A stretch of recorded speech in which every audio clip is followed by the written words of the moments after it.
সিলেট, সুনামগঞ্জ, নেত্রকোনা, কিশোরগঞ্জ, হবিগঞ্জ, মৌলভীবাজার ও ব্রাহ্মণবাড়িয়া ৭টি জেলায় অতিবৃষ্টি ও উজান থেকে নেমে আসা ঢলে কাঁচা বোরো ধান তলিয়ে গেছে।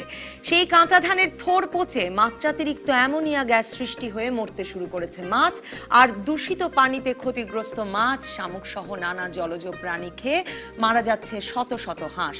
হাওরে আগাম বন্যা হয় বছর বছরই, কিন্তু এপ্রিলের শেষ থেকে মে মাসের শেষের মধ্যে বোরো ধান ঘরে তোলার পর যে বন্যাকে আগাম বলা হতো, এবার তা চলে এসেছে এপ্রিলের শুরুতেই। হাওরের একমাত্র ধান বোরো ঘরে তোলার আগেই, আর তাতেই এ অঞ্চলের জীববৈচিত্র্য মারাত্মক ক্ষতির সম্মুখীন হয়েছে। এর পেছনে বাঁধ নির্মাণ ও মেরামতে গাফিলতির অভিযোগ আছে, কিন্তু পানি সম্পদ মন্ত্রণালয় বলছে এবারের ঢলে ভাঙেনি, বরং তলিয়ে গেছে পানি আটকাতে তৈরি বাঁধ। হাওরের মানুষ রাষ্ট্রপতি আব্দুল হামিদ বন্যা কবলিত এলাকা ঘুরে এসে বলেছেন, মাটির বাঁধ দিয়ে বন্যা আটকানোর পরিকল্পনা থেকে সরে এসে উজান থেকে নামা পানি আর অতিবৃষ্টির পরিণাম থেকে রক্ষায় নদীগুলো নিয়মিত খনন করতে হবে আর নির্মাণ করতে হবে স্থায়ী বাঁধ।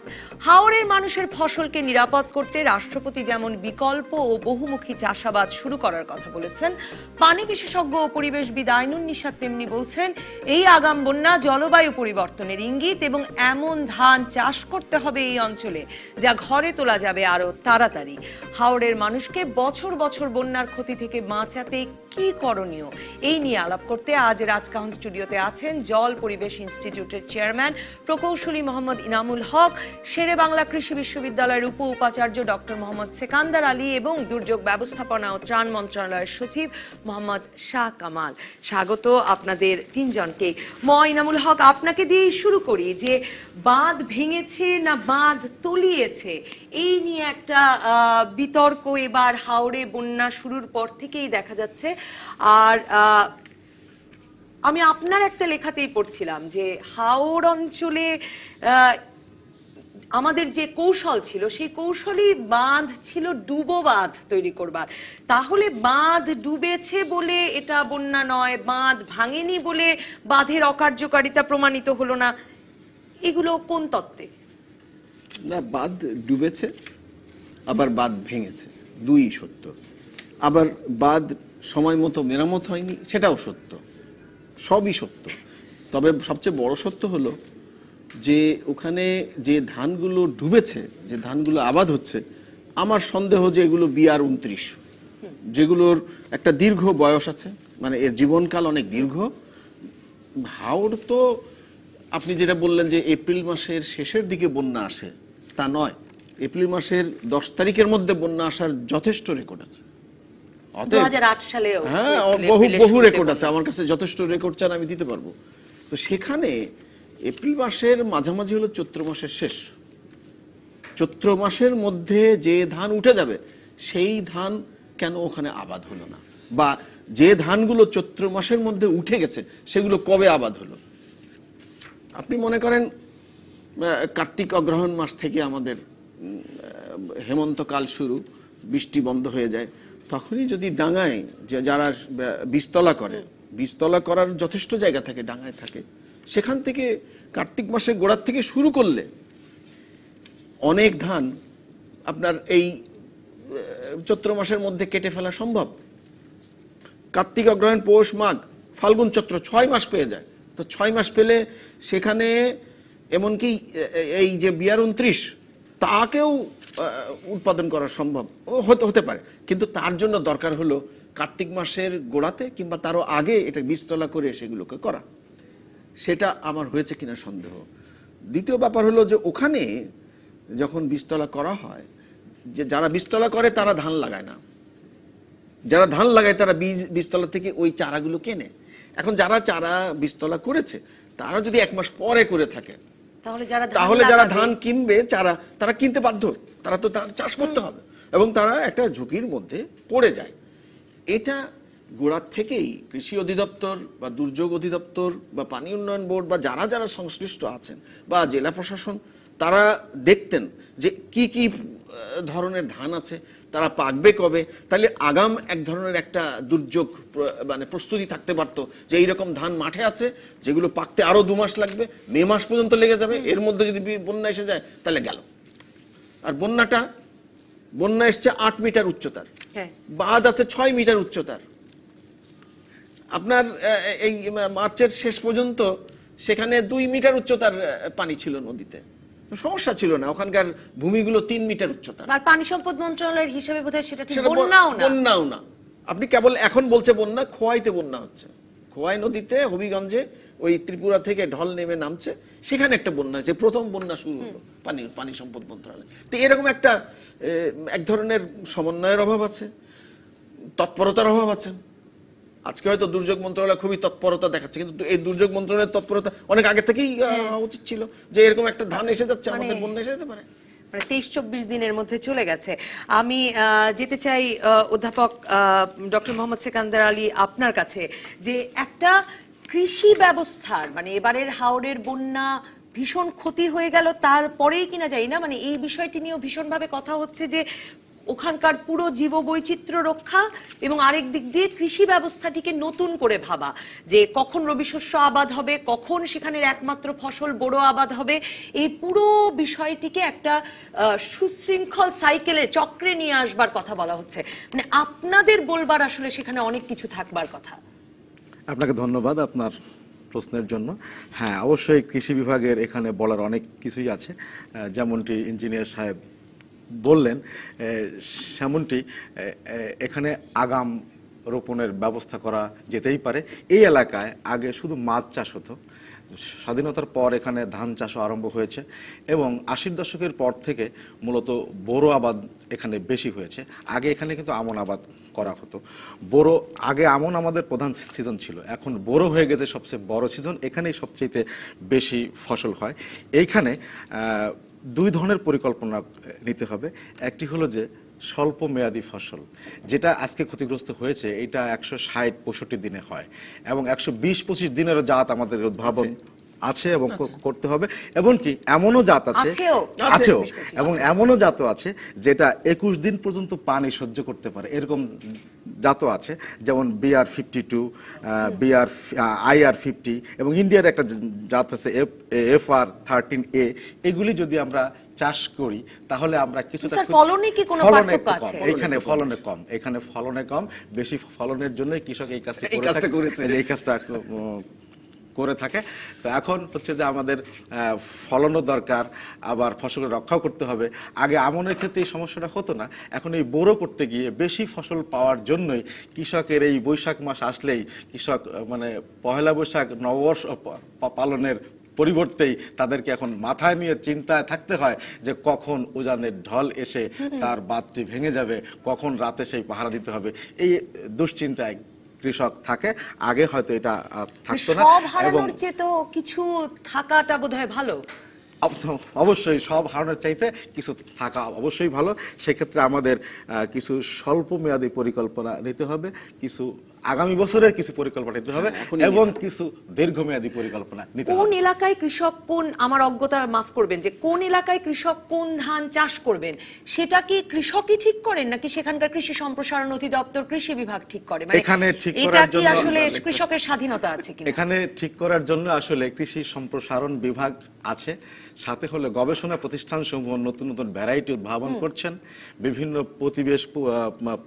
প্রতিকূল পরিবেশকে খাপ খাইয়ে নেওয়ার জন্য বিভিন্ন ভ্যারাইটি ডেভেলপ করে।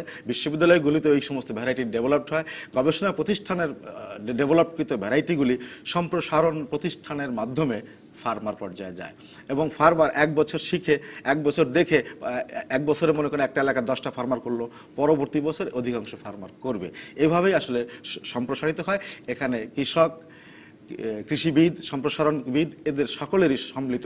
কারণ রাষ্ট্রপতি হাওর এলাকার মানুষ, তিনি ঘুরে এসে এই কথা বলেছেন যে এক ফসলি এই বোরোর উপর নির্ভরতা কমানো যায় কিনা, সেটা কম সময় করা যায় কিনা, মানে সেখানে কৃষকদেরকে এই চক্রটা বুঝিয়ে আগামী বছরের মধ্যে একটা আরো নিরাপদ অবস্থায় আনা সম্ভব কিনা? অবশ্যই এটা সম্ভব। এখন যে বছর যে ক্ষতিটা হয়েছে সেই ক্ষতিটা পুষিয়ে আনার জন্য সিলেট এলাকায় কিন্তু ভাসমান সবজি চাষ হয়। এখন যেটা নষ্ট হয়েছে, এখন এই মুহূর্তে কিছু করার নাই, তাদের ক্ষতি পুষিয়ে আনার জন্য ভাসমান সবজি চাষ করতে পারি আমরা ইমিডিয়েট এই বছরের জন্য, এবং সেগুলির জন্য প্রয়োজনীয় উপকরণ, চারা, বীজ এগুলি কৃষকদেরকে সরবরাহ করতে হবে। এবং আগামী বছরের জন্য যে অ্যাডভান্স ভ্যারাইটিগুলি আছে, প্লাস যে ভ্যারাইটিগুলি সাবমার্স পানিতে 21 দিন পর্যন্ত অবস্থান করতে পারে, যে ভ্যারাইটিগুলি আমাদের আছে, সেই ভ্যারাইটিগুলি চাষের ব্যবস্থা এখানে নিতে হবে। এবং দীর্ঘমেয়াদী পরিকল্পনার জন্য আমাদের আরও ক্রপিং প্যাটার্ন চেঞ্জ করতে হবে, আরও ফসলের বিকল্প আছে কিনা সেগুলি আমাদেরকে সেখানে যুক্ত করতে হবে। পাশাপাশিভাবে বাঁধের যে বিষয়টি ইঞ্জিনিয়ার সাহেব বলেছেন, সেই 6.5 মিটার উচ্চতার বাঁধ আছে, এখানে 8 মিটার বা 9 মিটার উচ্চতার বাঁধ সৃষ্টি করতে হবে এবং এই বাঁধগুলি স্থায়ী করতে হবে, মাটির বাঁধ না দিয়ে আরো কিছু স্থায়ী বাঁধ দিতে হবে।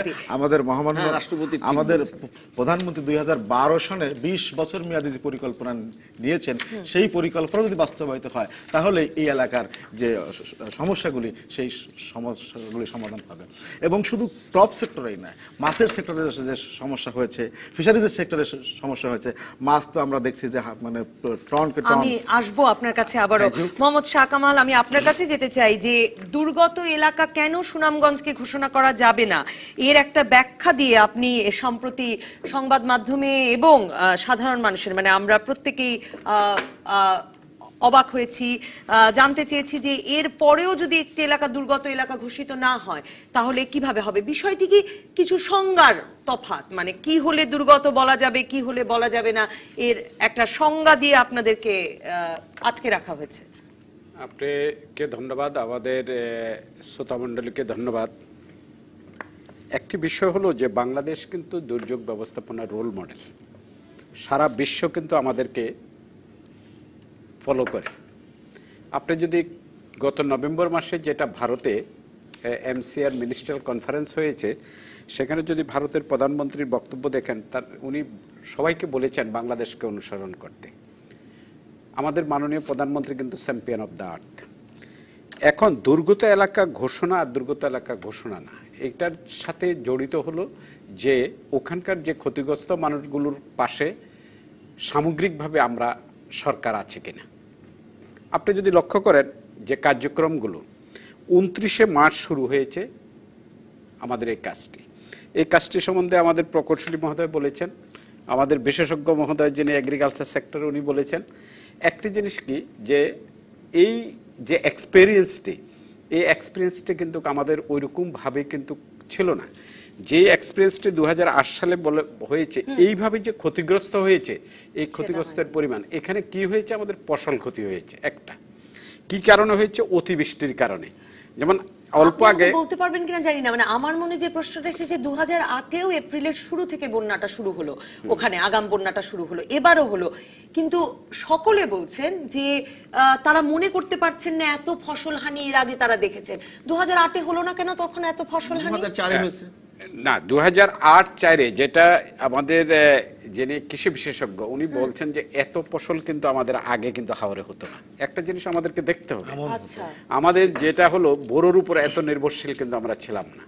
বাস্তবতার নিরিখে এখন আবাদি জমিগুলোকে অনাবাদি জমিগুলোকে আবাদের আওতায় আনা হয়েছে। টোটাল প্রোটেকশন কিন্তু আমাদের অনেক অনেক গুণ বেড়েছে। সকলে উচ্চ ফলনশীল বোরো করছেন এই সময়ে করছেন। এটা করেছে, যেমন একটি জিনিস যেটা বলেছেন অত্যন্ত কারেক্টলি বলেছেন যে বিয়ার 28, আমি তো নিজে গিয়েছি, বিয়ার 28 করলে সময়টা একটু কম লাগে কিন্তু উৎপাদনটা কমে যায়। বিয়ার 29-এ উৎপাদন বেশি হয়, টাইম লাগে 140 দিন। এখানে একটা টাইম ফ্যাক্টর। প্রথমত হলো আপনি যে প্রশ্নটি করেছেন যে দুর্গত এলাকা ঘোষণা করা না করা, এটা একটা আইনের বিষয়। একটা পৃথিবীতে বহু দেশ, আপনার উদাহরণ হিসাবে দেখেন, একটা দেশ আমরা মধ্যম আয়ের দেশে পরিণত হব, সরকারের সামর্থ্য আছে মোকাবিলা করার এবং সরকার মোকাবিলা করছে। আপনি প্রত্যেকটি সেক্টর দেখেন, প্রত্যেকটি সেক্টর কিন্তু ওখানে কাজ করছে। আপনি আজকেই আমরা খাদ্যের যে সংকট সৃষ্টি হয়েছে, সংকট মোকাবেলার জন্য 100 দিনের কর্মসূচি ঘোষণা করা হয়েছে। 100 দিন মিনস 31শে জুলাই পর্যন্ত। 31শে জুলাই পর্যন্ত যতগুলো পরিবার ক্ষতিগ্রস্ত হয়েছে সব পরিবারগুলোকে প্রত্যেক পরিবারের চালের সংস্থান করা হয়েছে, তার সাথে টাকার সংস্থান করা হয়েছে। সচিব, আমরা যেটা বুঝি না সেটা হচ্ছে কি, যে ধরুন একটু রাজনীতির প্রশ্ন করি, আপনি উত্তর দিতে চাইবেন কিনা জানি না, যে ধরুন বিএনপি কেন বারবার বলে দুর্গত এলাকা ঘোষণা করা হোক, আর সরকারের দুর্গত এলাকা ঘোষণা করতে আপত্তি কি? মানে এর মধ্যে কি কোনো, আপনি আবার বলছেন যে আমরা একটা মধ্য আয়ের দেশ হবো, মানে দুর্গত এলাকার কি কোনো আন্তর্জাতিক সংজ্ঞায়ন আছে? না, একটা জিনিস হলো যে দুর্গত এলাকার সাথে বিষয়টি হলো যে কি, সবসময় বলা হয় যে বাংলাদেশকে পরিচিত করা হয় যে এটা বন্যা খরা, এটা দেশ, এটা তলাবিহীন জুড়ি দেশ। সবসময় কিন্তু এই কথাটি বলেই কিন্তু আমাদেরকে অর্থনৈতিকভাবে কিন্তু দাবিয়ে রাখা হয়। এখন কিন্তু বাংলাদেশ অর্থনৈতিকভাবে অর্ধেক সমৃদ্ধ দেশ। বাংলাদেশ কিন্তু এখন উন্নয়নের একটা রোড ম্যাপ পজিশনে আছে। আমরা কিন্তু এখন একটা লিডিং কান্ট্রি। এই কান্ট্রিকে এই যেই আমাদের ক্ষতি অবশ্যই হয়েছে, এই ক্ষতি মোকাবেলা বাংলাদেশ সক্ষম। মানে এই বন্যা মোকাবেলার জন্য আমাদের বিদেশি সাহায্য বা ত্রাণ আনতে যাওয়ার দরকার নেই। কারণ হলো আমাদের যেটা আছে, আমরা আগামী দিনে এটা মোকাবেলা করতে সক্ষম। যদি আমাদের এরকম কোনো পজিশন হয়, সেটা তো অবশ্যই সরকার বিবেচনা করবে। এখানে পলিটিক্যাল কথাবার্তা বলে সকল কিছুকে রাজনীতিকরণ করা বোধহয় সমীচীন হবে না। আমি এখানে ক্ষতিগ্রস্ত ব্যক্তি যারা, ক্ষতিগ্রস্তদেরকে অবশ্যই আমাদের পুনর্বাসনের ব্যবস্থা করতে হবে, তাদেরকে সাহায্য দিতে হবে এবং তারা যাতে এই ক্ষতি পুষিয়ে আনতে পারে। এই কারণে সরকারের পক্ষ থেকে বলা হয়েছে আগামী ফসল না ওঠা পর্যন্ত যা যা দরকার সরকার, মানে কোন মাস কবে পর্যন্ত? সেটা হলো আগামী যে ফসল আসবে আগামী চৈত্র মাস, আগামী চৈত্র বৈশাখ সরকার দেখবে। এটা তো অলরেডি বলা হয়েছে। আর একটা ছোট্ট প্রশ্ন করে বিরতিতে যেতে চাই যে অধ্যাপক সেকেন্দার আলী খান যেটা বলছিলেন যে 6.5 মিটার উঁচু বাঁধ আছে, সেটা যথেষ্ট কিনা? বাঁধগুলো তাহলে ডুবছে কেন? তারও 2 মিটার উচ্চতায় পানি থাকছে, কিন্তু তাও বন্যা হচ্ছে না। মানে একটা সংজ্ঞায়নের ঝামেলা সেখানেও আছে। যদি এই বছর দেখেন যে আমাদের এখানে যে পরিমাণ বৃষ্টি হয়েছে, গত বছর বা গত 10 বছরের বৃষ্টির চেয়ে কিন্তু ডাবল বৃষ্টি হয়েছে। আমি এখানে ঢুকার আগে মেট্রোলজিক্যাল ডিপার্টমেন্টকে ডাইরেক্টর সাহেবকে জিজ্ঞাসা করলাম যে আগামী কয়দিন বৃষ্টির কি পজিশন থাকবে, আমাকে একটু আপনি রিডিংটা নিয়ে জানান। সে বলছে আগামী 3 দিন আরো বৃষ্টি বেশি হবে। ঢাকায় তো বৃষ্টি, হ্যাঁ ঢাকা বৃষ্টি হচ্ছে। তাহলে বৃষ্টির যে পরিমাণ, আর আমাদের যেটা আজকে পানি সম্পদ মন্ত্রণালয় থেকে বলা হয়েছে, যেটা কারেক্টলি বলেছিলেন, আমি নিজেও হাওড়ে গিয়েছি, একদিকে হলো বাঁধ ভেঙেছে, এটাও সত্য। তারপর হলো দ্বিতীয়টা যেটা হলো বাঁধের যেটা উপচে পড়েছে, সেটাও সত্য। এবং মেরামত সঠিক সময়ে করা হয়নি, এটা তো মাননীয় মন্ত্রী মহোদয় সহ সকলেই বলেছেন। এই কাজগুলো সম্বন্ধে আমাদের আরো অ্যাওয়্যার হতে হবে। হ্যাঁ, মানে শুধু তো আসলে কৃষির চক্র মেলানো নয়, দেখা যাচ্ছে যে মার্চের মধ্যে যেই বাঁধের মেরামত শেষ হওয়ার কথা, সেই কাজ শুরুই হয়েছে ফেব্রুয়ারিতে। মানে টাকা আছে, বরাদ্দ আছে, কাজ শুরু হচ্ছে না। মানে এই চক্রটি মেলানোর দায়িত্বটা তো নেওয়াটা খুবই জরুরি। এটা পানি সম্পদ মন্ত্রণালয় নিশ্চয়ই আজকে আমরা একটা কমিটি ফর্ম করেছি যে কেন আমাদের এটা হলো, এবং এটা আগামী 15 দিনের মধ্যে সকল মন্ত্রণালয়ের প্রতিনিধি নিয়ে, এক্সপার্ট নিয়ে, ঢাকা বিশ্ববিদ্যালয়, তারপর হলো আপনার শাহজালাল বিশ্ববিদ্যালয়, আমাদের প্রকৌশল বিশ্ববিদ্যালয় থেকে প্রতিনিধি নেওয়া হয়েছে, কৃষিবিদ থেকে নেওয়া হয়েছে, ওয়াটার মডেলিং থেকে নেওয়া হয়েছে। এটা ফাইন্ড আউট করার জন্য যে কি কারণে এই ঘটনাটি ঘটলো, ক্লাইমেট চেঞ্জের যে পরিবর্তন হচ্ছে, এই পরিবর্তনে আগামীতে যাতে আমাদের এই ধরনের ক্ষতি না করতে হবে, সাস্টেনেবল ডেভেলপমেন্টটাকে এনশিওর করার জন্য কি করণীয়, এই বিষয়ে তারা 15 দিনের সুপারিশ দেবে।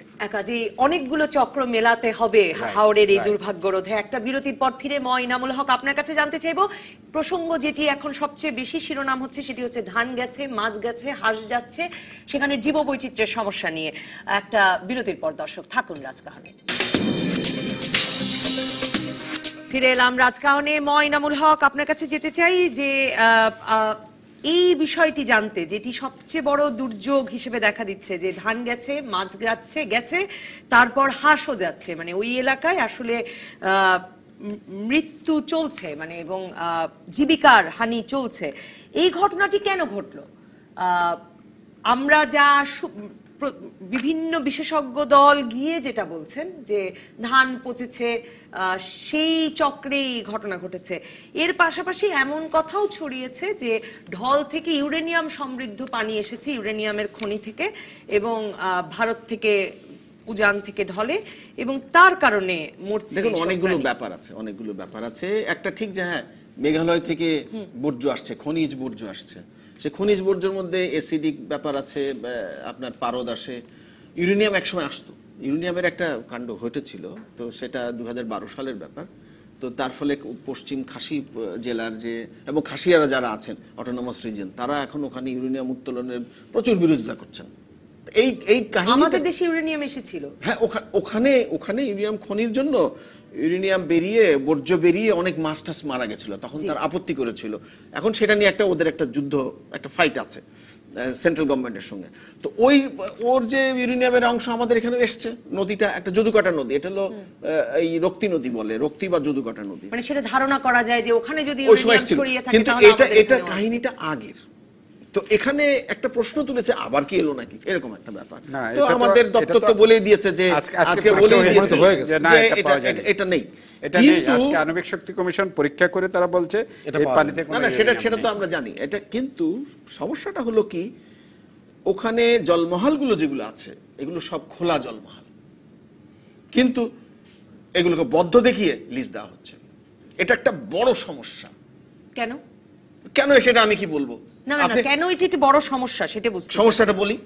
সেটা হলো যে সরকারের যে জলমহল ইজারা দেওয়ার যে নীতি, সে দেখা যাচ্ছে 20 একর বা 20 একরের কম বা 20 একরের বেশি বদ্ধ জলমহলগুলোর নীতিমালা দেওয়া আছে, যে এইভাবে যে হাওড়গুলো লিজ দেওয়া হয় এগুলো কোনোটাই বদ্ধ জলমহল না, এটা খোলা জলমহল। খোলা মানে কি, এক পাশ দিয়ে পানি আসে, নদীর পানি আসে, আরেক পাশ দিয়ে বেরিয়ে যায়।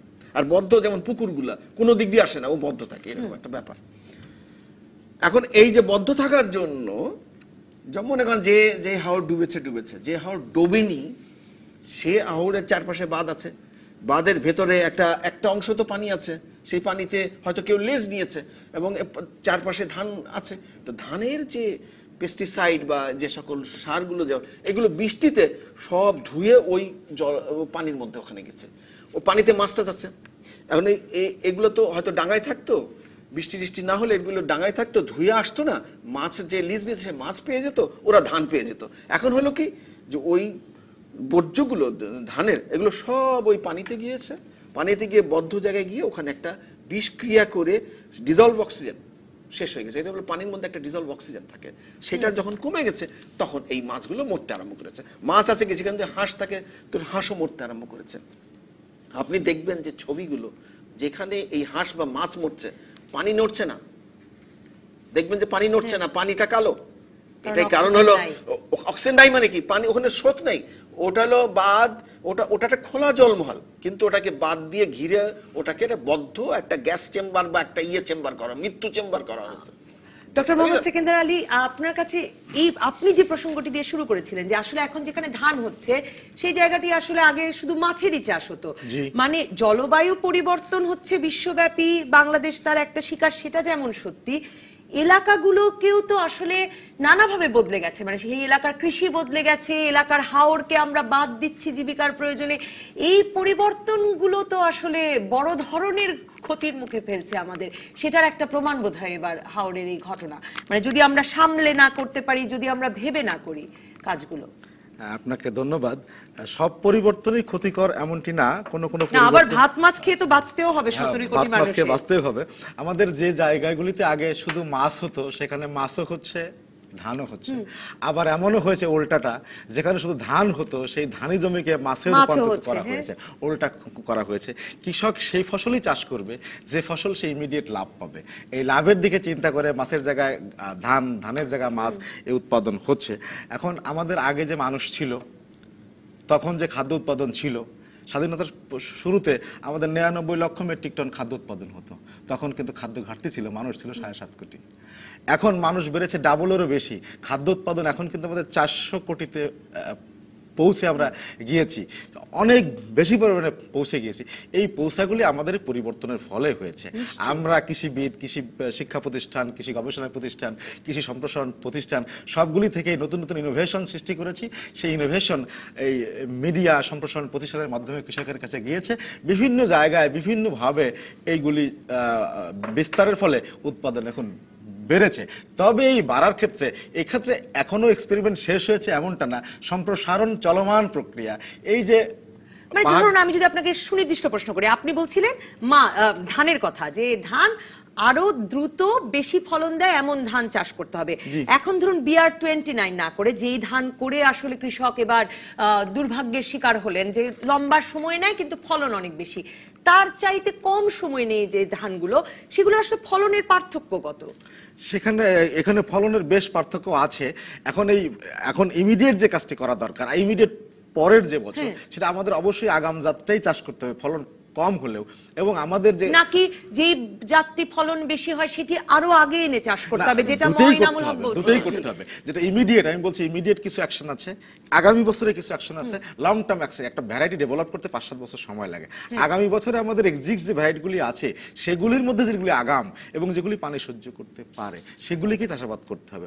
এবং আমাদের গবেষণা প্রতিষ্ঠান, বিশেষ করে বিড়িকে উদ্যোগী হতে হবে, অথবা বিনাকে উদ্যোগী হতে হবে, যে আগাম ফসলও হবে, ফলনও হবে, এই দিকে আমাদেরকে যেতে হবে। আমরা যদি এই কাজটি করতে পারি তাহলে আমাদের এক সময় আমাদের এর পাশাপাশি কি এই বিষয়েও একটা মানে হওয়ার দরকার, সচেতন হওয়ার প্রয়োজন আছে কিনা, যে যেহেতু একই জমিতে ধানও হচ্ছে, মাছও হচ্ছে, হাওড় বাঁধও দিতে হচ্ছে, এই পরিস্থিতিতে যে আসলে যেরকম কীটনাশক ব্যবহার করার কথা, যে সার ব্যবহার করার কথা, সেগুলোও একবার ঘুরে দেখবার প্রয়োজন আছে কিনা? এটা তো অবশ্যই। কীটনাশক আমাদের ব্যবহারের ক্ষেত্রে আমার একটা গবেষণার শেষ বক্তব্য ছিল, we are surviving as there is impurities in our pesticide.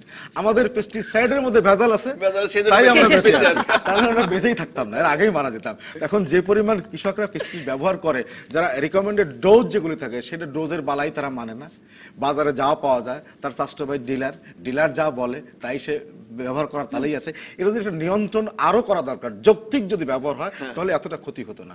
আমাদের অযৌক্তিক সার ব্যবহার হয়, অযৌক্তিক কীটনাশক ব্যবহার হয়, আমাদের আরো কিন্তু এই ট্রেডিশনাল চাষের সাথে সাথে কিছু ওই মানে ওই যে বালাই ব্যবস্থাপনার চাষ, বালাই ব্যবস্থাপনা করা দরকার। আমাদের সংগঠনগুলি তিন রকমের আছে।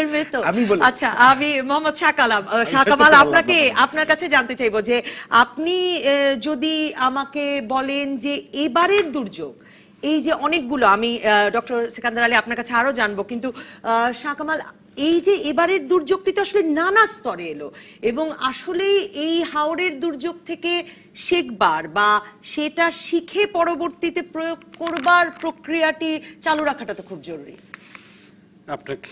আপনি গুরুত্বপূর্ণ একটি বিষয় হলো, ওনার প্রশ্ন থেকে আমি একটু ওনার বক্তব্য থেকে শুরু করি। যেমন বলা হয়েছে যে ধানের চারা রোপণ, এখন আমরা এটাও করতে পারি যে জমিগুলো নিচু, সেই জমিগুলোতে ওই ভ্যারাইটিটা করব যে ভ্যারাইটিটা 120 দিনের মধ্যে চলে আসে, আর উৎপাদন যখন বাড়ে 29 ভ্যারাইটিতে, তাহলে আমি এটা একটু উঁচু জমিতে করব। এই কৌশল কিন্তু আমাকে নিতে হবে।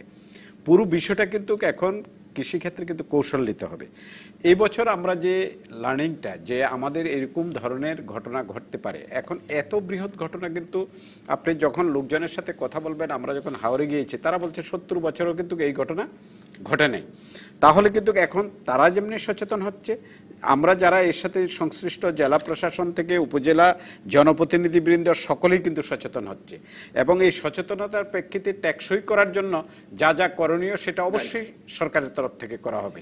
এবং সেই ব্যবস্থা কিন্তু আলটিমেটলি পানি সম্পদ মন্ত্রণালয় ভাবছে, আজকে কৃষি মন্ত্রণালয় ভাবছে, মৎস্য পশু সম্পদ মন্ত্রণালয় ভাবছে, একই সাথে স্বাস্থ্য মন্ত্রণালয় ভাবছে, এবং আমরাও ভাবছি যারা সমন্বয় করি, সকলে মিলে কিন্তু এই কাজগুলো অবশ্যই একটা। কিন্তু মোহাম্মদ শাহকামাল, একটা সমস্যা হচ্ছে যে ধরুন আপনারা দুর্গত বলবেন না, কারণ সরকার দুর্গত এলাকা সামাল দিতে পারছে, সরকার ত্রাণ পাঠাতে পারছে, সরকার পাশে দাঁড়াতে পারছে। দুর্গত এলাকা বললে আবার পানি সম্পদ মন্ত্রণালয় একে বন্যা বলবে না, কারণ মাত্র বাঁধের চেয়ে 2 মিটার উচ্চতা বেশিতে পানি ছিল, বিপদসীমা ছোঁয়নি, কিন্তু ডুবে গেছে ফসল, গেছে মাছ। মানে এই বন্যার সংজ্ঞা, দুর্গত এলাকার সংজ্ঞাটা নিয়ে আপনি যদি দেখেন, বন্যা আমাদের কোন মাসে হয়? বন্যা আমাদের আষাঢ় শ্রাবণ মাসে হয়, এবং বন্যার এবং আমাদের কিছু ডেফিনেশন সংজ্ঞায়িত করা আছে, কোনটাকে আমরা বন্যা বলবো, মৌসুম কোনটা সেটা বলবো। যেমন কোনটাকে আমরা বলবো দুর্গত বিষয়টি হলো যে আপনার বা আমার যে বয়স, পত্রিকায় দেখছিলাম যে আপনি বলেছেন যে কেউ মারা যায়নি, কাজেই দুর্গত বলা যাবে না। সেটা দুর্গত যে বিষয়টিকে বলা হয়েছিল এই মারার সাথে না, সেটা অর্ধেক লেখা হয়েছে, অর্ধেক লেখা হয়নি। সেখানে বলা হয়েছে যে সোমালিয়া এবং ইথিওপিয়ার কথা এসেছে, যে এই কান্ট্রিগুলো যে দুর্গত এই পর্যায়েও কিন্তু করে। প্রত্যেকটি দেশের একটা কৌশলপত্র আছে, যে সেই দেশটা আইন কানুনের মাধ্যমে চলে। আইন কানুনের বাইরে তো আমাদের কারো কিছু বলারও নাই, ইমোশনালি কিছু করারও নাই। আমাদেরকে আইনের আওতায় চলতে হবে, তার বিধিবিধান মেনে চলতে হবে, তাহলেই কিন্তু। কি হলে একটি এলাকা দুর্গত এলাকা হয়? এটা স্থানীয় প্রশাসন চিন্তা করবেন যে তার ক্ষয়ক্ষতিটা কি কি বিষয় ক্ষয়ক্ষতি হয়েছে। এখানে আমাদের ক্ষতি হয়েছে, ফসলের ক্ষতি হয়েছে, আমরা ফসলের, এখানে আর কি কি ক্ষতি হবে স্থানীয় প্রশাসন সেটা চিন্তা করবে, চিন্তা করে তারা এটা মন্ত্রণালয়কে লিখবে, মন্ত্রণালয় পরীক্ষা নিরীক্ষা করে যাচাই বাছাই করে। এই পর্যায়গুলো কিন্তু শুরুই হয়নি, কিন্তু শুরু না হয়ে যদি আমজনতার মতো আমরা শুধু বলে দেই যে এটা দুর্গতা, এটা কি হলো? এটা মহামান্য রাষ্ট্রপতি কিন্তু এটা ঘোষণা করবেন, কিন্তু কতগুলো প্রসেস মেনে কিন্তু এখানে আসতে হবে। এখন আপনি এক জায়গায় গেলেন, আপনি বললেন যে আমি দুর্গতা এলাকা ঘোষণা চাই, চেয়ে আপনার কি লাভ হবে? আপনার যা যা প্রয়োজন আপনি তা পাচ্ছেন, আপনি কেন এটা তো একটা আসলে শুধু বলার জন্য বলা। সরকারি প্রক্রিয়া, এই যে এমনকি দুর্গত এলাকা ঘোষণা করতেও আপনি বলছেন যে একটা প্রক্রিয়াধীন, সবই তো সরকারের প্রক্রিয়াধীন। এই প্রক্রিয়ার মধ্য দিয়ে আসলে হাওর থেকে আমরা কি শিখলাম, কি কি ভুগলাম, এবং আগামী বছর যাতে না ভুগি সেটা কি নিশ্চিত করা যাবে? অবশ্যই। তো আপনি দেখছেন যে সরকার কমিটি গঠন করেছে এবং তাদের রিপোর্ট আনবে, তার ভিত্তিতে আগামী বছর বাংলাদেশে যতগুলো ডিজাস্টার হয় সবগুলো কিন্তু সরকারই মোকাবেলা করে এবং সরকারই সাকসেসফুলি কিন্তু আবার সমাধানের দিকে এগিয়ে আসে। এরকম শুধুমাত্র বলার জন্য বলা এমন কাজ কিন্তু আমাদের চাওয়াটাও যেমনি কাম্য না, আমাদের করাটাও কাম্য না। আমাদের সকলেরই উচিত হলো এই দেশটা আমাদের সকলে মিলে আমরা দেশটার ভালো চাই। আমি একটা বিরতির পর ফিরে এসে আপনার কাছে সচিব জানতে চাইবো যে আপনারা এখন পর্যন্ত ক্ষতি কতটুকু আঁচ করতে পেরেছেন, মানে কি পরিমাণ আর্থিক ক্ষতি, কি পরিমাণ আর্থিক ক্ষতি এবং কি পরিমাণ ফসলের ক্ষতি? জানের ক্ষতি তো হয়নি বলছেন। দর্শক থাকুন রাজকাহনে। ফিরে এলাম রাজকাহনে। মোহাম্মদ শাহ কামাল, আপনার কাছে জানতে চাইবো যে কতটুকু এবারের দুর্যোগ হাওর এলাকার কতটুকু ক্ষয়ক্ষতি আপনারা নিরূপণ করতে পেরেছেন? আমরা আসলে আমাদের একটা ফর্ম আছে, ফর্মটা হলো 59টা কলাম, এটাকে ডি ফর্ম বলা হয়। এই ফর্মের সাথে আমাদের দেশের সকলেই যারা জনপ্রতিনিধি, আমাদের যারা কর্মকর্তা কর্মচারী, এরা সবাই পরিচিত। এই ফর্মটা পূরণ করে মাঠ পর্যায় থেকে ফাইনাল চূড়ান্ত করতে একটু সময় লাগে, কারণ এখন তো সবাই ত্রাণ নিয়ে এবং অন্য কাজগুলো নিয়ে ব্যস্ত। তবে প্রাথমিক একটা হিসাব আমাদের কাছে আছে। আমাদের মোট ক্ষতি হয়েছে 2 লক্ষ হেক্টর জমি সম্পূর্ণভাবে, আর 1,16,878 হেক্টর হয়েছে আপনার আংশিক ক্ষতি। এই দুটো মিলে আনুমানিক আমাদের কাছে প্রায় 1 লক্ষ কোটি টাকার ক্ষতি হয়েছে ফসলে। কাজে এই বিরাট অঙ্কের, মানে এই অঙ্ক আরো বাড়তে পারে যখন 59টি কলামই পূর্ণ হয়ে আসবে। আজকে দেখেন শনির হাওর যেটা ছিল তাহেরপুরে, সেটা কিন্তু এই হিসাবের বাইরে।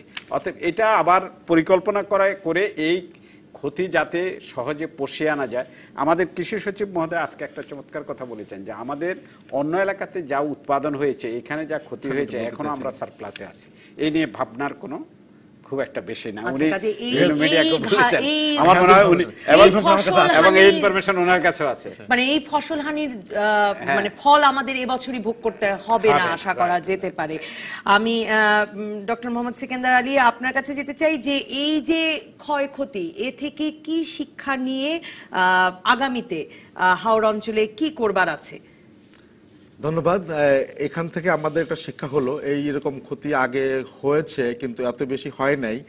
তো আমাদের যে ক্ষতিটা হলো সেই ক্ষতি থেকে আমাদের শিক্ষা নিতে হবে যে আমাদের ক্রপিং প্যাটার্নের চেঞ্জ জানতে হবে, আগাম ফসল উৎপাদনের প্রক্রিয়া নিতে হবে, তারপরে দীর্ঘমেয়াদী পরিকল্পনা বললে আমাদেরকে ওই ভ্যারাইটি ডেভেলপ করতে হবে। মাছের ক্ষেত্রে যদি আমরা বলি, হাওর যে এই অন্তত এই বছরের জন্য হাওরের, উনি যেন বললেন কোনো লিজ দেয় গভর্নমেন্টের, লিজ না দিয়ে অন্তত এই বছরের জন্য জাল জার মাছ তার এরকম একটা নীতি দিয়ে করতে হবে। এবং এই পানির যে দুর্গন্ধ এই মুহূর্তে আছে, এটা কিছু বৃষ্টি হলে এটাও আশা করি কমে যাবে। কমে যাওয়ার পরে কিছু মাছ পচে তো যাবে, নষ্ট হয়ে যাবে। তারপরে সেটা এবছর কেন, মানে সব সময় না, আমি বলছি আগামী বছর তো হবেই। আমি বলছি এটাই আমি অন্যদিকে আসলে আপনাকে নিয়ে গেলাম। এটা তো অবশ্যই প্রতি বছরের জন্য হওয়া, অন্তত এই বছরের জন্য এটা করতেই হবে। এবং হাওর এই মুহূর্তে আমার মনে হয় যে পোনা বীজ যেন মাছের চাষ অবমুক্ত করে দিতে হবে সরকারের পক্ষ থেকে, যাতে করে কৃষক অন্তত, যেহেতু ধান নাই, মাছ দিয়ে অন্তত বাঁচতে পারে। অলরেডি আজকে আমাদের অলরেডি আরম্ভ করছেন। এবং মাছ ছাড়া আমি আরেক দিকে যাই, যদি আমরা গরুর দিকে যাই, গরু ছাগলের কিছু ক্ষেত্রে আমাদের এখন ওখানে ঘাস নাই, খাবার নাই। অলরেডি আমরা টাকা দিয়েছি। কোনো শুধু টাকা দিলেই হবে না, টাকা তো দিবেনই, পাশাপাশি কোনো জায়গায় সাইলেজ তৈরি করা আছে কোনো প্রতিষ্ঠানের, সেই জায়গা থেকে কিছু সাইলেজ, কিছু দানাদার খাবার সেখান থেকে সরবরাহ করা যায়, তাহলে এই গরুগুলিও বাঁচতে পারে। এই সমস্ত উদ্যোগ আমাদেরকে নিতে হবে। আপনার প্রাক্তন আলোচনা থেকে আমি একটু বলতে চাই, আওয়ামী লীগ সরকার কথার চেয়ে কাজ বেশি করে। একটা এলাকায় দুর্যোগপূর্ণ ঘোষণা করা হলো কি হলো না সেটা বড় বিষয় না, বড় বিষয় হলো সেখানে সহযোগিতা যাচ্ছে কিনা। দুর্যোগ মন্ত্রী বলে দিয়েছেন যে যতদিন পর্যন্ত সহযোগিতা দরকার ততদিন পর্যন্ত সহযোগিতা করবেন। প্রতি মাসে 30 কেজি চাল, 500 টাকা প্রতি পরিবার, এগুলি দিচ্ছেন এবং আরো কতগুলি সহযোগিতার কথা, আরো সহযোগিতার কথা আছেন। উনি যেহেতু ওই মন্ত্রণালয়ে আছেন, উনি সচিব মহোদয় আরো ভালো করে বলতে পারবেন আমার মনে হয়। এবং আরেকটা লাইন বলার সুযোগ আমাকে দেন। আমাদের বর্তমানে ধানের উৎপাদন আগে কিন্তু কয়েকটা জেলায় চাষ হতো, এখন সারা বাংলাদেশে ধান উৎপাদন হয় এবং সব জায়গায় এই ক্ষতিটা হয় নাই, 7টা জেলায় এটা হয়েছে। আমাদের হিসাব মতে এবছরে যে উৎপাদন হবে বোরোতে, তাতে আমাদের কোনো সমস্যা হবে না এবং আমরা আমাদের লক্ষ্যমাত্রা যা দরকার তার চেয়ে বেশি অলরেডি পৌঁছে গেছি। আপনি শুনেছেন আমরা শ্রীলঙ্কায় চাল রপ্তানি করেছি এবং নেপালকে আমরা সহযোগিতা করেছি। সুতরাং ভয়ের কোনো কারণ নাই। বর্তমান সরকার জনগণের সরকার, কৃষিতে যথেষ্ট উন্নতি হয়েছে, আমাদের ভয়ের কোনো কারণ নাই। আমরাই জনগণকে অবশ্যই রক্ষা করতে পারবো যদি সকলে একত্রে কাজ করি। মইনামুল হক রাষ্ট্রপতি হাওর অঞ্চল থেকে ঘুরে এসে আরেকটি কথা খুব জোর দিয়ে বলেছেন যে হাওর এলাকার নদীগুলো নিয়মিত খনন করতে হবে, কারণ মাটির বাঁধ তৈরি হয়, তার উপর ভরসা করা হয়, সে বাঁধের মাটি ভেঙেও হাওরে জলাবদ্ধতা সৃষ্টি হয় এবং প্রতিবারই এই ঢলের পানি, কোনোবার একটু আগে কোনোবার একটু পরে, ঢলের পানি আসলে সব ভাসিয়ে নিয়ে যায়। হ্যাঁ, নদী খনন করা এটা আমাদের যেখানে নৌপথগুলি আছে বা নিষ্কাশন পথগুলি আছে মূল, সেখানে খনন করার একটা ব্যাপার আছে। সরকার এরকম একটা প্রোগ্রামও নিয়েছে, আমি শুনতে পেরেছি যে বাউলাই নদী, রক্তি নদী, এসব নদীগুলো খনন করার পরিকল্পনা আছে। তবে আমি যেটা মনে করি যে বাঁধের যে উচ্চতা, মাননীয় রাষ্ট্রপতি যেটা বলেছেন, মাননীয় রাষ্ট্রপতি, বাঁধের উচ্চতা বাড়ানো দরকার। আমি এটার পক্ষে।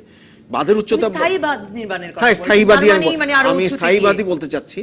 স্থায়ীবাদের মানে এই নয় যে হাওড় অঞ্চলকে স্থায়ীভাবে বন্যামুক্ত করা হলো, তা নয়। সেটা হলো ফসলটা উঠে গেলে বিভিন্ন জায়গা কেটে দেওয়ার জায়গা আছে, সেই জায়গাগুলো কেটে দেবে। এটা স্থায়ীবাদ করলে সুবিধা হলো যে প্রতি বছর যে দুর্নীতির অভিযোগ আসে, প্রতি বছর যে কাজ শুরু হয় না, বাঁধগুলো মেরামত হয় না, এর থেকে একটা রেহাই পাওয়া যাবে। এটা একটা খুব গুরুত্বপূর্ণ ব্যাপার। আর তাছাড়া আমি আরো মনে করি যে বন্যা তো হয়েছে, মানুষ দুর্গত হয়েছে, তারা দুর্যোগ আমাদের আছে, কিন্তু সবাই দুর্যোগের মধ্যে আমরা যে দুর্গত হয়ে যাই তা না। আজকে যে ঢাকা শহরেও একটা দুর্যোগ চলছে, কিন্তু আমরা একটা দুর্গত এলাকা নয় ঢাকা, কিন্তু ওখানে কিছু মানুষ তারা দুর্গতির মধ্যে পড়েছে। তাই যখনই ডুবোবাদগুলো যে এলাকায় আছে, সেখানে ডুবোবাদ যদি ডুবে যাওয়ার মতো বন্যা আসে, তাহলে অবশ্যই সেটা বন্যা হিসাবে পানি উন্নয়ন বোর্ড যেন ডিক্লেয়ার করে। পানি উন্নয়ন বোর্ডের ওই লাল একটা দাগ আছে, যেটা বন্যার লেভেলের বলা হয়, সেই লাল দাগটা একটু নামিয়ে আনা দরকার। যতই ক্ষয়ক্ষতি হোক আর বন্যা তারা লাল দাগটা একটু নামিয়ে আনা দরকার। সেটা সুনামগঞ্জে 8.25, আমার কাছে মনে হয় এটা 6.25 করা দরকার। ক্ষেত্র সুনামগঞ্জে 6.25 হওয়া দরকার, কারণ সুনামগঞ্জের ডুবোবাদগুলো 6.25 3, এমনকি একটু কমও আছে কিছু কিছু। মাতিয়ান হাওড়ে 6.3। তো সেখানে তো ডুবোবাদ তো ডুবে যাবেই, তো ডুবে গেলে তো ফসল হানি হবেই, ফসল হানি হলে পারে তো একটা হবেই, দুর্যোগ হবেই। তো সেখানে কেন বন্যা বলবো না? তো আমি এটা পুনর্বিবেচনা করা। ডক্টর সেকেন্দার আলী, শেষ প্রশ্ন আপনার কাছে, যে আপনি এই এখন যে বৃষ্টি হচ্ছে তা কি একদিক দিয়ে, পত্রিকায় পড়ছিলাম, একদিক দিয়ে কি সুসংবাদ সে অর্থে যে পানিতে যে দূষণ হয়েছে হাওড় অঞ্চলে সেগুলো কি কেটে যাবে? এটাই কি প্রকৃতির উপর নির্ভর করা বৃষ্টির পানিতে একসময় ঠিক হবে, এটাই কি একমাত্র পথ? আসলে কোনো জায়গায় চুন দিয়ে সংশোধনের চেষ্টা করা হচ্ছে, আসলে ব্যাপক এরিয়াতে এটা অসম্ভব একটা জিনিস। আসলে প্রকৃতি এখানে আমাদের কিছু সহযোগিতা করছে। বৃষ্টি একটু বেশি হলেই বরং এই দুর্ঘটনা যাবে এবং পানিতে যে অক্সিজেন যেটা কমে গেছে সেটা সৃষ্টি হবে। এটা এখন আমাদের এই মুহূর্তে তেমন কিছু করার নেই। তবে এই যদি ওই যেগুলি পচে গেছে সেগুলি যদি পরিষ্কার করা যায়, পরিষ্কার করে ওইগুলিকে আবার ব্যবহার করা যায়, ধাপ চাষের দিকে যদি আগানো যায়, ওইখানে ধাপ চাষ সৃষ্টি করলে আমরা জাস্ট ইমিডিয়েটলি এই এটা ধান তো নষ্ট হয়ে গেছে। ধাপ ভাসমান সবজি চাষ সিলেটের এরিয়াতে এগুলো অলরেডি আছে, সিলেট এরিয়াতে অলরেডি আছে, বাড়ির অল্প আঙ্গিনায় জায়গায় করা আছে, যায়, বাড়ির গোপালগঞ্জে আছে। সেই জিনিসগুলো কি সম্প্রসারণকে দায়িত্ব নিতে হবে, কৃষকের ক্ষতি পুষিয়ে আনার জন্য ধাপে সবজি চাষ করে কিছু কিছু হলেও এই সুবিধাটা সৃষ্টি করা সম্ভব হবে, কিছু ক্ষতি পুষিয়ে আনা সম্ভব হবে, এবং মাছের এই কিছুদিনের মধ্যেই পানিটা ঠিক হয়ে যাবে আশা করি। ঠিক হয়ে গেলে আবার মাছের পুনঃ অবমুক্ত যদি করা হয় গভর্নমেন্টের তরফ থেকে এখনই আমরা পত্রিকায় দেখছিলাম পুনঃ অবমুক্তকরণ শুরু হয়েছে, পানি কখন থেকে নিরাপদ হলো এটা কি করে না নিশ্চিত সব হওয়া জায়গায় তো যাচ্ছে? নষ্ট হয় না, যেখানে নষ্ট হয় না সেখানে আজকেও ছাড়ছে, যেখানে নষ্ট অবস্থায় আছে কিছুদিন অপেক্ষার পরে সেখানে আবার অবমুক্ত করতে হবে। আপনার কাছে আমার শেষ প্রশ্ন সচিব, যে এগুলো নির্ধারণ করবার ক্ষেত্রে সমন্বয় এবং শেষ পর্যন্ত চূড়ান্ত সিদ্ধান্ত নেওয়ার দায়িত্ব কার, যে আসলে ওখানে কৃষকদের ক্ষতি পুষিয়ে নেওয়ার জন্য নতুন ইনোভেটিভ কিছু করা যায় কিনা, কৃষকরা আগামীবার যাতে আগাম ধান আবাদ করেন সেই জিনিসটা নিশ্চিত করবার জন্য, এবং কোনটি বন্যা যে আসলে শুধুমাত্র বিপদ সীমার উপরে দিয়ে বইলেই নয়, বরং ফসল ডুবলে মানুষের বসতি ডুবলেও বন্যা, সেটি কি করে নির্ধারণ করা যাবে? আপনাকে যেমন আমাদের বন্যা কোন লেভেল থেকে কোনটা হবে সেটা ঠিক করবেন পানি সম্পদ মন্ত্রণালয়, আর আমাদের কৃষির বিষয় যেটা সিদ্ধান্ত নেবেন কৃষি মন্ত্রণালয়। আমাদের দুর্যোগ ব্যবস্থাপনা ত্রাণ মন্ত্রণালয়ের কাজ হলো সমন্বয় করা। আজকে কিন্তু আমাদের অনেকগুলো সিদ্ধান্ত হয়েছে, 30 এপ্রিল কিন্তু আরেকটি সভা আছে, এবং 30 এপ্রিল এখন নিয়মিতভাবে এই কমিটি রিপোর্ট পাওয়ার পরে কিন্তু একটা চূড়ান্ত সিদ্ধান্ত হবে, এবং যে বিষয়গুলো আলোচনায় এসেছেন এগুলো কিন্তু আলোচনায় এসেছে, এবং এই বিষয়ে আপনারা খুব তাড়াতাড়ি একটা ভালো সংবাদ আরো শুনবেন, কারণ এই এক্সপিরিয়েন্স আমাদেরকে অনেক কাজে দেবে। নিশ্চয়ই, অসংখ্য ধন্যবাদ, এবং নিশ্চয়ই সংবাদ মাধ্যমের নজর থাকবে যে 1 বছর ধরে আপনারা দেখে রাখছেন হাওড়ের মানুষকে। অসংখ্য ধন্যবাদ মোহাম্মদ শাহ কামাল, ধন্যবাদ ডক্টর মোহাম্মদ সিকান্দার আলী এবং ইনামুল হক। দর্শক ধন্যবাদ যারা সঙ্গে ছিলেন প্রথম পর্বের আলোচনায়। পরবর্তী পর্বে বিরোধী দলের ক্ষেত্র প্রস্তুত হচ্ছে কি এই নিয়ে আলোচনা করবেন নাগরিক ঐক্যের আহ্বায়ক মাহমুদুর রহমান মান্না, বিএনপির vice chairman advocate Zainul Abedin এবং বাংলাদেশ বার কাউন্সিল ফিনান্স কমিটির চেয়ারম্যান অ্যাডভোকেট শাহ রেজাউল করিম। সঙ্গে থাকবেন আপনিও।